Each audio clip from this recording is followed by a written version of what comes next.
Hello అందరికీ welcome to అత్త కోడళ్ళు వ్లాగ్స్. ఈరోజు వీడియోలో సేమియా పాయసాన్ని ఎలా చేసుకోవచ్చో చూద్దాము. ఈ ప్రాసెస్లో చేస్తే సేమియా పాయసాన్ని చేసుకోవడం చాలా ఈజీ అవుతుంది అండ్ చాలా టేస్టీగా ఉంటుంది. పాయసం అనేది చిక్కబడదు, మంచి కన్సిస్టెన్సీలో వస్తుంది. ముందుగా ప్యాన్ పెట్టుకోండి. 1 టేబుల్ స్పూన్ దాకా నెయ్యి లేదా ఆయిల్ వేసుకోండి. ఆ తర్వాత మీకు ఇష్టమైన డ్రై ఫ్రూట్స్ వేసుకోండి. లో ఫ్లేమ్లో పెట్టి రోస్ట్ చేసుకోండి. బ్రౌన్ కలర్ వచ్చేంత వరకు వేయించుకోవాలి. వేయించుకున్న డ్రై ఫ్రూట్స్ని ఒక బౌల్లోకి తీసుకోండి.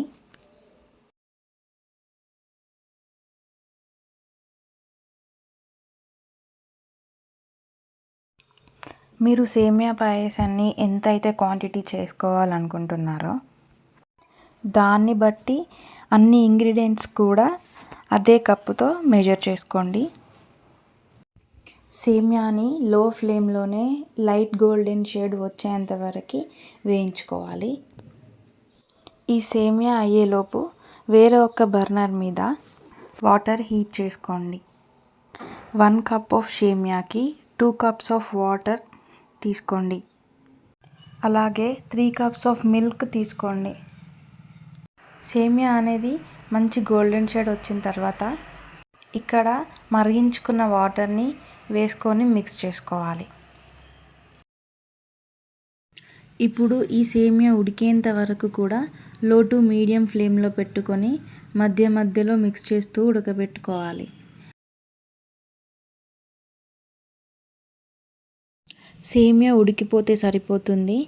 సేమియా ఉడికిపోయాక మీ స్వీట్నెస్కి తగ్గట్టు అదే కప్పుతో వేసుకోవాలి.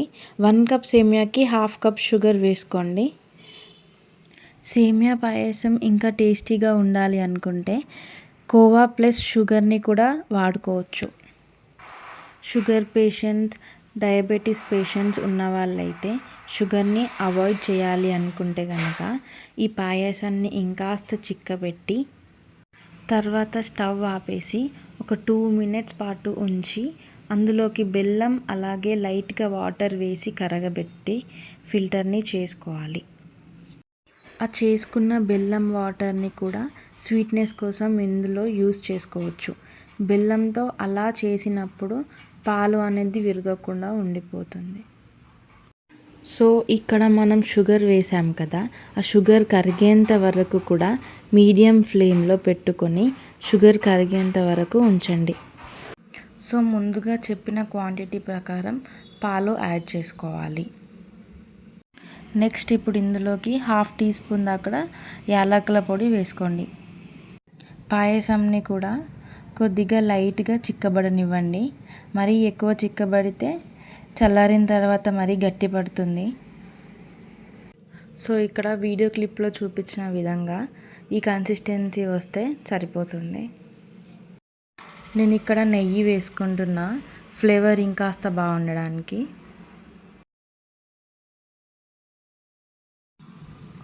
మనం ఫ్రై చేసుకున్న డ్రై ఫ్రూట్స్ని కూడా ఇందులోకి యాడ్ చేసుకోండి.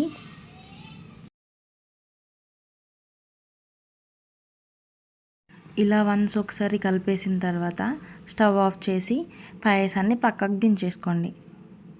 అంతే, సూపర్ టేస్టీ డెలిషియస్గా ఉండే సేమియా పాయసం రెడీ అయిపోయింది. సో సేమియా పాయసాన్ని ఇలా కూడా ఒకసారి ట్రై చేసి చూడండి. వీడియో కనుక మీకు నచ్చినట్టయితే లైక్, షేర్, సబ్స్క్రైబ్ చేసుకోండి.